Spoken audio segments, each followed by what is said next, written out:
नमस्कार मंडळी, श्री स्वामी समर्थ. आपल्या सर्वांचं माझ्या या भक्तिमय यूट्यूब चॅनलवरती मनापासून स्वागत आहे. स्वामी समर्थ महाराजांच्या कृपेने आजचा दिवस तुमच्यासाठी सुखाचा, आनंदाचा आणि समाधानाचा जाऊ देत. तुमच्या घरामध्ये नेहमी सुख शांती राहो आणि तुमच्या मनातील योग्य इच्छा पूर्ण होत, हीच स्वामींच्या चरणी प्रार्थना करून आजच्या या सुंदर आणि पवित्र व्हिडिओला सुरुवात करू. मंडळी, 13 ऑगस्ट पासून पवित्र श्रावण महिन्याला सुरुवात झाली आहे आणि आज 17 ऑगस्टचा पहिला श्रावण सोमवार आहे. विशेष म्हणजे याच दिवशी नागपंचमीचा सण देखील आला आहे. त्यामुळे आजचा दिवस भक्तांसाठी खूप खास मानला जात आहे. श्रावण महिना पूर्णपणे भगवान महादेवांच्या भक्तीला समर्पित मानला जातो. श्रावणी सोमवारी शिवलिंगावर जल अर्पण करणं, बेलपत्र वाहणं आणि महादेवांचं नामस्मरण करणं अशी भक्तीची परंपरा अनेक घरांमध्ये पाळली जाते. आज पहिला सोमवार असल्यामुळे तांदळाची शिवा मूठ महादेवांना अर्पण करण्याची प्रथा आहे. श्रद्धेने केलेली छोटीशी पूजा देखील मनाला समाधान आणि सकारात्मकता देणारे ठरते. तर मंडळी, आज नागपंचमी आणि श्रावण सोमवार एकाच दिवशी आल्यामुळे अनेक भक्त या दिवसाला विशेष महत्त्व देत आहेत.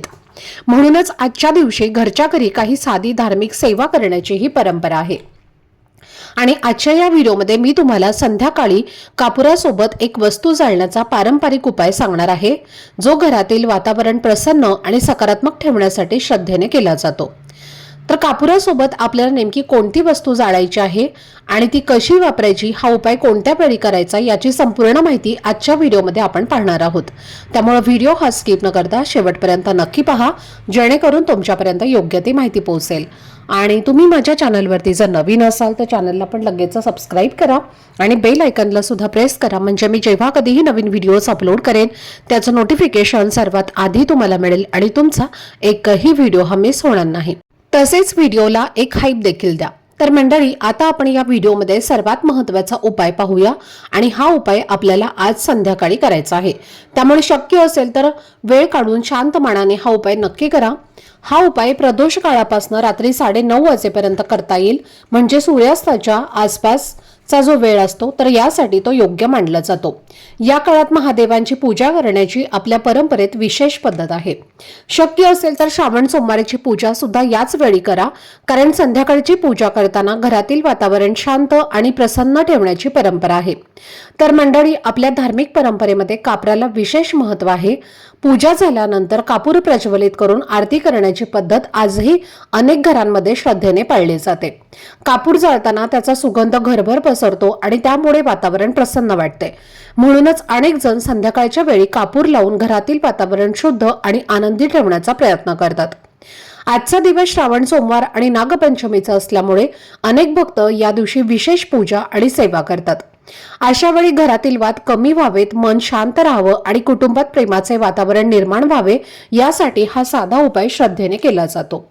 तर मंडळी, जर घरामध्ये सतत तणावाचे वातावरण असेल, छोट्या छोट्या गोष्टींवरनं वाद होत असतील किंवा घरातील सदस्यांना अस्वस्थ वाटत असेल, तर संध्याकाळी काही वेळ शांतपणे देवासमोर बसून प्रार्थना करणे आणि आरती करणे मनाला नक्कीच समाधान देऊ शकते. आता हा उपाय नेमका कसा करायचा हे आपण पाहूयात. सर्वप्रथम संध्याकाळी घराची स्वच्छता करून घ्या. हातपाय स्वच्छ धुवा आणि देवघरात नेहमीप्रमाणे दिवा लावा. त्यानंतर धूप किंवा अगरबत्ती लावून देवासमोर शांतपणे प्रार्थना करा. घराचा मुख्य दरवाजा आणि खिडक्या काही वेळ उघड्या ठेवा, जेणेकरून घरात हवा खेळती राहील. त्यानंतर मुख्य दरवाजाजवळ एक छोटा दिवा लावा. तर आता हा उपाय करण्यासाठी तुम्हाला एक कापूर जाळण्याचं भांडं घ्यायचं आहे, किंवा मातीची पणती किंवा प्लेट घेतली तरी सुद्धा चालेल. आणि त्या कापूर जाळण्याच्या भांड्यामध्ये तुम्हाला थोडेसे तांदूळ ठेवायचे आहेत आणि त्यानंतर त्या तांदळावरती तुम्हाला 3 भीमसेनी कापराच्या वड्या ठेवायच्या आहेत. भीमसेनी कापूर नसेल तर साधा कापूर घेतला तरीही चालेल. आणि या ज्या कापुराच्या वड्या आहेत तर त्या शुद्ध गाईच्या तुपामध्ये भिजवून घ्यायच्या आहेत. गाईचं तूप नसेल तर तशाच ठेवल्या तरी सुद्धा चालेल.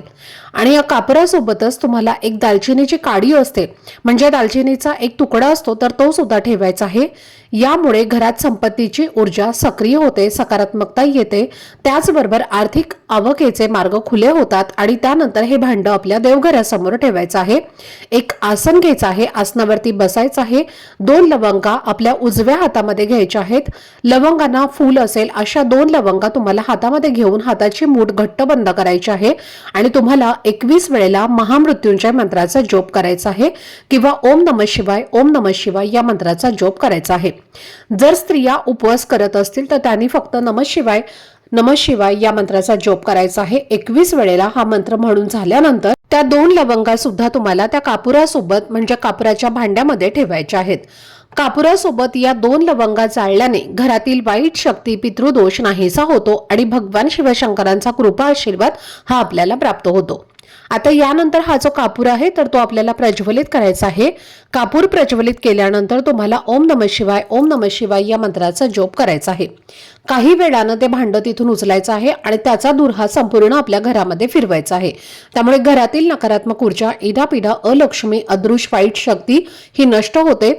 त्यानंतर हे भांड तुम्हाला तुमच्या घराच्या मुख्य प्रवेशद्वारावरती घेऊन जायचं आहे आणि उंबरठ्यावर मधोमध काही वेळासाठी तुम्हाला ठेवून द्यायचं आहे. जोपर्यंत कापूर जळत आहे तोपर्यंत कोणाशीही तुम्हाला बोलायचं नाही. फक्त याच मंत्राचा जप करायचा आहे. भगवान महादेवांचा तुम्हाला स्मरण करायचं आहे. आता या वस्तू जळून झाल्यानंतर त्यामध्ये जी काही विभूती तयार होईल, जी काही राख आहे तर ती थोडीशी उंबरठ्यावरती लावायची आहे. तसेच या विभूतीचा एक तिलक आपल्या घरातील प्रत्येक व्यक्तीच्या कपाळावरती सुद्धा लावायचा आहे. कारण घरातल्या व्यक्तींना सुद्धा थोडीफार नजरबाधा झालेली असते आणि त्यानंतर हे सर्व काही तुम्ही निर्माल्यामध्ये टाकून द्यायचं आहे आणि हे भांड तुम्ही स्वच्छ करून पुन्हा वापरू शकता. तर अशा पद्धतीने हा एक उपाय जो आहे तर तो आपल्याला आज पहिल्या श्रावण सोमवारी करायचा आहे. खूप जास्त असा हा प्रभावी उपाय आहे, त्यामुळे तुम्ही तो नक्की करा. हा उपाय केल्याने नक्कीच तुमच्या घरातील सर्व समस्या, अडचणी दूर होऊन घराची, मुलांची, पतीची अगदी भरभरून प्रगती होईल. त्याचबरोबर आज पहिल्या श्रावण सोमवारी शिवामूठ तांदूळ आहे. हिंदू धर्मात तांदळाला अक्षत, ज्याचा नाश होत नाही किंवा जे कधीही तुटत नाही असं म्हटलं जातं आणि म्हणून शिवपूजेमध्ये तांदूळ हे अवश्य वापरले जातात. तांदळाला पवित्र आणि समृद्धीचं प्रतीक मानलं जातं आणि या दिवशी तांदळाच्या संबंधित काही जर आपण उपाय केले तर त्या उपायाचं आपल्याला शीघ्र फळ हे प्राप्त होतं आणि म्हणून आपल्याला आज पहिल्या श्रावण सोमवारी 108 तांदळाचा एक अतिशय प्रभावी उपाय करायचा आहे. हा उपाय केल्याने तुमच्या मनातील कितीही कठीणातील कठीण इच्छा पूर्ण होईल. घरात कधीही अन्नधान्याची, संपत्तीची कमतरता तुम्हाला जाणवणार नाही. तर काय करायचं आहे, 108 तुम्हाला अखंड तांदूळ घ्यायचे आहेत. कुठेही तुटलेले फुटलेले घेऊ नका. अखंड असे 108 तांदूळ तुम्हाला घ्यायचे आहे. त्यानंतर तुम्हाला तुमच्या देवघरासमोर बसायचं आहे. आपल्या देवघरामध्ये जे शिवलिंग असतं तर तिथे बसून तुम्ही हा उपाय करू शकता किंवा मंदिरामध्ये जाऊन केला तरीही चालेल.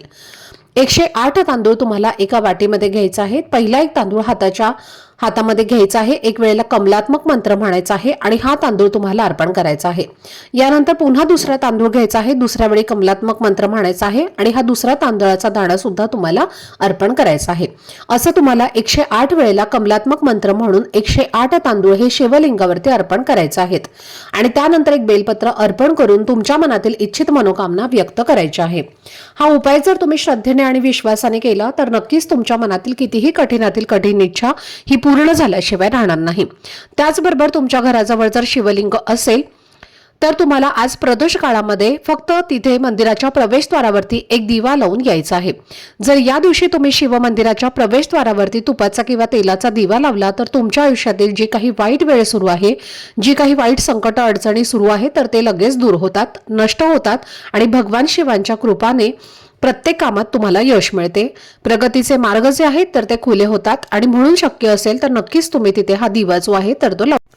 आता तुम्ही म्हणाल की ताई घरी हा दिवा लावला तर चालेल का? तर नाही, तुम्हाला मंदिरामध्ये जाऊन हा दिवा लावायचा आहे. कारण आज संध्याकाळी आपण तिथे मुख्य प्रवेशद्वारावरती आपल्या घरामध्ये दिवा लावणार आहे. ते व्हिडिओच्या मी पहिल्यांदाच तुम्हाला उपायामध्ये सांगितलेलं आहे. पहिला उपाय हा आपल्याला घराच्या मुख्य प्रवेशद्वारावरती दिवा लावून मगच करायचा आहे आणि त्यामुळे तिथे आपण दिवा लावणार आहे. पण हा दिवा जो आहे तर तो तुम्हाला शिव मंदिरामध्ये जाऊन लावायचा आहे. महाशिवपुराणामध्ये सांगितलेला हा उपाय आहे आणि खूप जास्त आणि सात्विक असा हा उपाय आहे. नक्कीच या उपायाने तुमच्या मनातल्या इच्छित मनोकामना ज्या आहेत तर त्या पूर्ण होतील. जर शिव मंदिर खूप दूर असेल आणि तिथे जाणं जर तुम्हाला शक्य नसेल तर मग तुमच्या घराजवळ बेलवृक्ष असेल तर तिथे सुद्धा तुम्ही हा दिवा लावू शकता. तर हे काही छोटे मोठे उपायचे आहेत, तर ते आपल्याला आज पहिल्या श्रावण सोमवारी करायचे आहेत. आज नागपंचमी सुद्धा आहे, त्यामुळे नागपंचमीची सुद्धा आपल्याला पूजायची आहे, तर ती करायची आहे. अगोदर तुम्हाला शिवपूजा करायची आहे आणि त्यानंतर नागपंचमीची पूजाची आहे, तर ती तुम्हाला करायची आहे. शास्त्रानुसार अशीच पूजा करण्यासाठी सांगितले गेले आहे आणि तेच मी तुम्हाला सांगितलं आहे. तर ही अत्यंत महत्त्वाची माहिती मला तुमच्यापर्यंत शेअर करायची होती. आजचा हा व्हिडिओ जर तुम्हाला आवडला असेल, माहितीपूर्ण वाटलं असेल, तर व्हिडिओला लाईक करा. चॅनलवरती नवीन असाल तर चॅनलला सबस्क्राईब करा आणि हा व्हिडिओ आपल्या मित्रपरिवारासोबत जास्तीत जास्त शेअर करा. चला तर मग भेटूया पुढच्या व्हिडिओमध्ये. तोपर्यंत सर्वांना श्री स्वामी समर्थ. धन्यवाद.